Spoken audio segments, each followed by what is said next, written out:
It is not uncommon for me to come across a person who earns a really great income, but is not in a position to save as much for retirement as they do.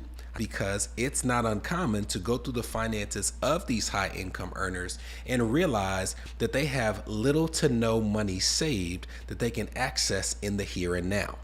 If you think I'm speaking out of personal experience that may not reflect the broader realities, you'd be mistaken, because there was a recent article that came out from CNBC that talked about a study of high income earners and their savings habits.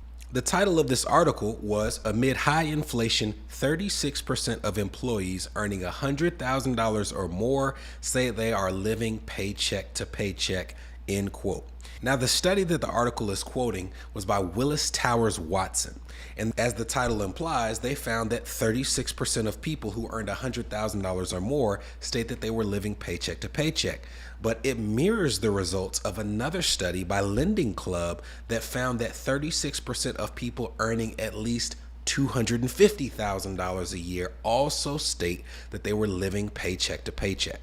Now, clearly there's a difference between living paycheck to paycheck when you're earning $250,000 or more versus living paycheck to paycheck when you're earning next to no money. But the overarching point is that your income does not guarantee that you have a cash reserves. And over the course of the next few episodes, we'll talk about how to establish those cash reserves, how to make sure that you know how much is appropriate to have in cash, and what to do after you've met those levels. But we want to start with at least getting you to equilibrium, which in my opinion is making sure you can call on at least 1 month's expenses in case of an emergency. There are a number of reasons why this is helpful, but to put it simply, if you're earning $250,000 or more and you can't put your hands on a month worth of cash, you are not in a position to be saving for retirement. And this isn't just for people in that income tier. No matter what you make, you want the comfort of knowing that at least if something happens to you this month, you have 30 days or so to get yourself together.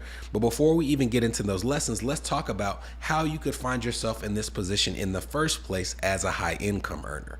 One of the unique characteristics about the households that they surveyed is that their credit was stellar. Matter of fact, on average, the scores of these participants surveyed was 758, an excellent score.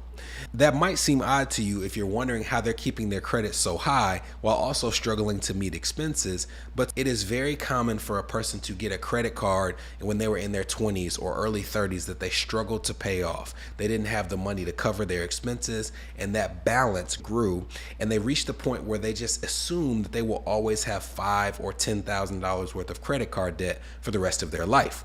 As their income increases, however, they might reach a point where maybe they still have $5,000 or $10,000 in credit card debt, but they also, in terms of new debt that they are accumulating, can afford to pay it off in full every single month.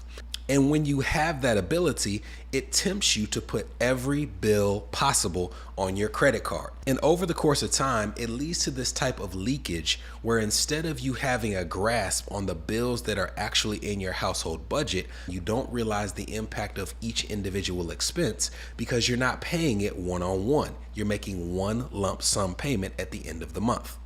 It also puts you in a unique position when you have extra money in your account, because now you could save that money for yourself, or you could decide to chip away a little at that credit card statement that's staring you in the face. You often go back to that 25-year-old self who couldn't and say, now that I can afford to make this payment, I'm going to make it because I don't want the burden or the stress of seeing that credit card balance increase. So you decide to chip more at the credit card than you do save for yourself.